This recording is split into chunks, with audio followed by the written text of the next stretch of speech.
masing-masing akan mengalami saat-saat kita dikritik.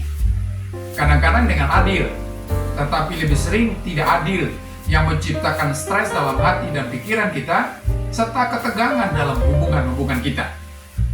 Seseorang di tempat kerja atau dalam lingkungan sosial Anda berbicara negatif tentang Anda atau mempersalahkan Anda atas sesuatu dengan berusaha menjelek-jelekan Anda atau membesar-besarkan suatu kejadian yang sebetulnya tidak berarti. Biasanya mereka tidak berminat untuk menolong Anda. Mereka hanya berusaha untuk menyeret Anda jatuh. Tentu saja kritik yang membangun bisa sangat membantu. Suatu pendapat penuh wawasan yang mencerahkan pengertian yang disajikan oleh seseorang yang benar-benar bertujuan untuk kebaikan Anda bisa menerangi suatu bidang di mana Anda membutuhkan perbaikan. Sayangnya, sebagian besar kritik tidak dimaksudkan untuk membangun orang lain. Malah sebaliknya, kritik tersebut tidak diberikan dengan semangat untuk memberkati, tetapi lebih sering disajikan dengan sengatan yang disengaja. Kritik yang paling menyakitkan sering tidak layak diterima dan tidak adil. Kritik seperti itu lebih merupakan cermin dari pengkritiknya dibanding orang yang dikritik. Inilah kunci mengatasi kritik. Jangan memasukkannya ke dalam hati. Sering itu bahkan bukan tentang Anda. Bahkan walaupun itu mungkin diarahkan kepada Anda, jika pengkritik itu tidak sedang menghancurkan Anda, dia akan mengeluh tentang orang lain. Dalam perjanjian lama, orang-orang ini disebut pelempar. Ketika menyerang sebuah kota, prioritas pertama mereka adalah membongkar batu-batu di tembok yang melindungi kota itu. Mereka kemudian akan melempar batu-batu itu ke dalam sumur-sumur kota. Para penyerang tersebut tahu bahwa jika mereka bisa menyumbat sumur-sumur tersebut dengan batu dan mengganggu aliran air, akhirnya orang-orang dalam tembok kota itu akan keluar. Anda mempunyai sebuah sumur yang berisi hal-hal baik, suatu sumber sukacita, damai sejahtera. Terlalu sering kita membiarkan para pelempar itu menyumbat sumur-sumur kita. Mungkin seseorang berbicara dengan merendahkan Anda, tetapi bukannya Anda melepaskannya, Anda malah tinggal di dalamnya. Tidak lama kemudian, Anda marah dan berpikir untuk balas dendam. Daripada marah, buatlah prioritas untuk menjaga sumur Anda tetap murni. Jika seseorang bersifat kritis terhadap Anda dengan berusaha untuk menjelek-jelekan Anda, ketahuilah bahwa itu adalah sebuah batu yang sedang dilemparkan kepada Anda. Jika Anda menjadi marah dan ingin membalas dendam, orang-orang yang melempar batu tersebut berhasil mencapai tujuannya. Waktu batu lainnya mendarat dalam sumur Anda, akan membuat sukacita, damai sejahtera, dan kemenangan menjadi terganggu. Cara Anda mengatasi kritik adalah dengan tidak mengizinkan diri Anda membalas dendam, atau bahkan memikirkan suatu sikap yang ingin membalas dendam. Jangan tenggelam sampai ke level mereka dan mulai berbicara dengan buruk tentang mereka. Di atas segalanya, jangan mempertahankan diri atau berusaha membuktikan bahwa Anda benar. Ketika Yesus mengutus murid-muridnya ke berbagai kota untuk mengajar orang banyak, menyembuhkan orang-orang sakit, dan memberikan kebutuhan-kebutuhan mereka, Yesus mengetahui bahwa para muridnya akan mengalami penolakan. Tidak semua orang akan menyukai mereka atau dengan gembira menerima berita mereka.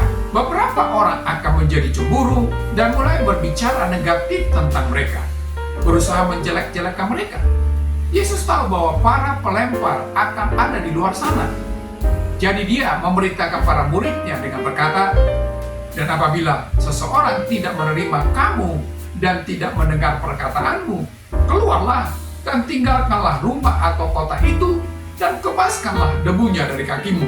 Perhatikanlah, Yesus tidak memerintahkan para muridnya untuk mempertahankan diri atau membela reputasi mereka dan meluruskan keadaan. Dia hanya mengatakan, "Kebaskanlah debu dari kakimu." Ini adalah suatu ungkapan simbolis. Saat orang menikam Anda dari belakang, berusaha menjatuhkan Anda, tinggalkanlah itu. Jangan bawa beban yang berat dan tidak berharga itu. Kebaskanlah itu. Dalam Amsal 26 ayat 28 berkata, Lidah dusta membenci korbannya, dan mulut licin mendatangkan kehancuran. Lidah yang suka bergosip dan mencari-cari kesalahan adalah seperti ular yang berbisa. Kata-kata seseorang bisa meracuni hidup Anda. Jika Anda mengizinkannya untuk melakukan itu, semakin lama Anda memikirkannya, semakin dalam racun itu masuk ke dalam diri Anda.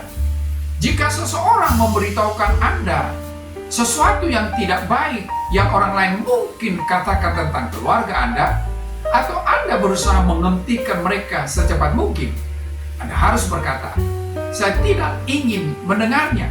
Saya tidak ingin racun itu masuk ke dalam diri saya." Jauh lebih mudah untuk mengebaskan segala sesuatu jika Anda tidak mengetahui rinciannya. Jika seseorang sedang membicarakan Anda, jangan pulang ke rumah dan menelpon sahabat-sahabat Anda dan mengatakan apa yang Anda ketahui tentang hal itu. Kebaskanlah. Ingatlah, biasanya itu sebenarnya bukan tentang Anda. Anda tidak bisa hidup dengan pandangan hidup yang idealis, dengan berpikir, "Aku adalah orang yang baik. Aku bersikap ramah dan penuh kasih. Tak ada seorang pun yang akan berbicara buruk tentang aku." Sayangnya, kadang-kadang semakin baik hati Anda, semakin sering orang lain akan membicarakan Anda. Nampaknya kebaikan Anda akan merangsang keburukan dalam diri mereka. Mereka merasa ditegur oleh kemurnian hati Anda. Hal terbaik yang bisa Anda lakukan adalah mengacuhkan para pelempar itu. Mereka tidak mau berusaha untuk menjadi yang terbaik, sehingga mereka merasa perlu menjatuhkan Anda untuk menolong meringankan hati nurani mereka. Saat Anda mendengar komentar-komentar negatif atau tuduhan-tuduhan palsu, ingatlah diri Anda sendiri dan katakanlah, "Tidak masalah, itu hanya seorang pelempar. Aku sudah bertekad tidak satu batu lagi pun akan masuk ke dalam sumurku. Aku akan menjalani kehidupanku dalam kebebasan." Komentar para pelempar tidak lebih dari sekedar gangguan yang berusaha mengalihkan fokus Anda dari apa yang seharusnya Anda lakukan. Anda seharusnya tidak membuang waktu atau tenaga emosional Anda dengan berusaha mencari tahu. Segeralah kebaskan gangguan itu, supaya Anda bisa menggunakan kekuatan Anda secara positif. Kalau tidak, Anda mengizinkan diri Anda sendiri untuk memusatkan perhatian pada gangguan itu. Anda akan pergi ke tempat kerja dan tidak mampu memberikan yang terbaik dari Anda. Anda akan pulang ke rumah dan tidak benar-benar ingin berbicara dengan keluarga Anda, karena secara emosional Anda akan kelelahan. Anda terganggu dan mencurahkan seluruh tenaga Anda ke dalam sesuatu yang benar-benar tidak berarti.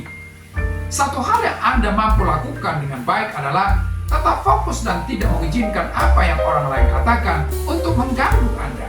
Anda harus menyadari bahwa tidak semua orang akan memahami Anda. Anda juga harus mengakui bahwa bukan tugas Anda untuk berusaha meyakinkan mereka dan membuka pikiran mereka. Anda juga perlu membebaskan diri dari usaha untuk menyenangkan semua orang.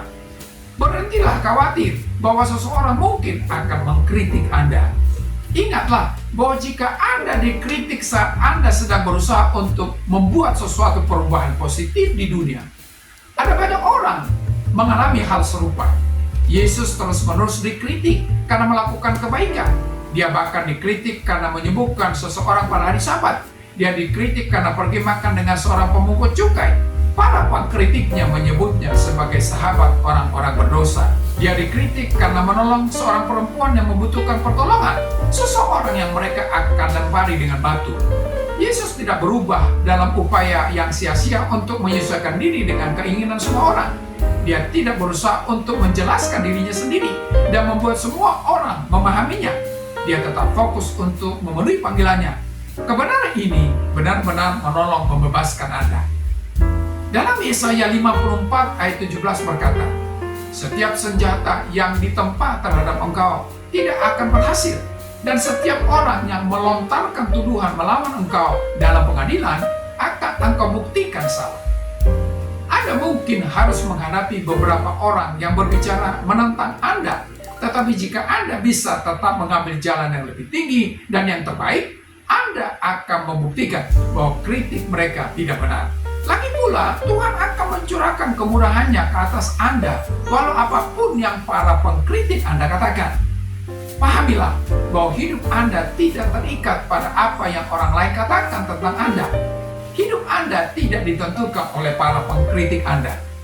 Tuhan yang memegang keputusan.